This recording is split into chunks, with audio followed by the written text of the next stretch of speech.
26, Messenger for the Remnant.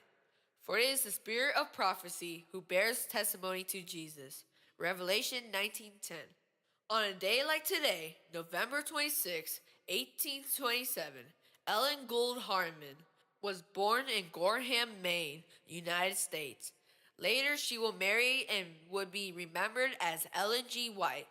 It is impossible to summarize in one page what this inspired author meant as a pioneer for the Adventist movement, and what she means for us today as a messenger of the Lord. For this reason, rather than an approach to her institutional or theological legacy, let us remember her human side, her personal side. Let us look at her personal record. Conversion date, probably March of 1840. Husband, James Springer White. Wedding date, August 30th, 1846. Children, Henry Nichols, James Edson, William Clarence, and John Herbert. Height, 1.55 meters, or 5 feet and 1 inch. Weight, 36.3 kilos, or 80 pounds, at age 17, and 64 kilos, or 141 pounds, in 1909. Skin color, dark complexion. Eye color, gray. Hair color, brown. And in her old age, a grayish color. Favorite food, tomatoes.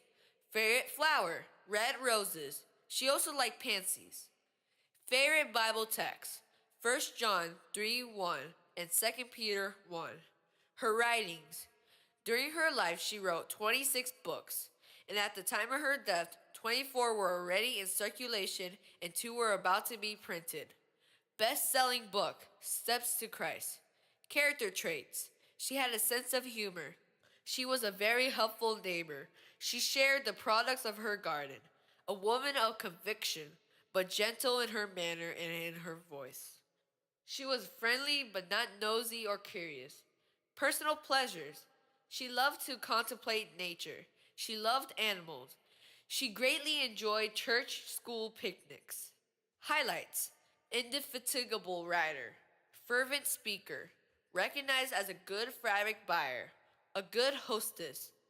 Always prepared for contingencies, even if half a dozen people arrived to her home unannounced. Last words. I know in whom I have believed. Death. July 16, 1915, at age 87, in Elms Haven, California. Have you read anything about the life of Ellen G. White? Most importantly, have you read her writings? Today, make the decision to start with some of her books. Remember, today may never come again.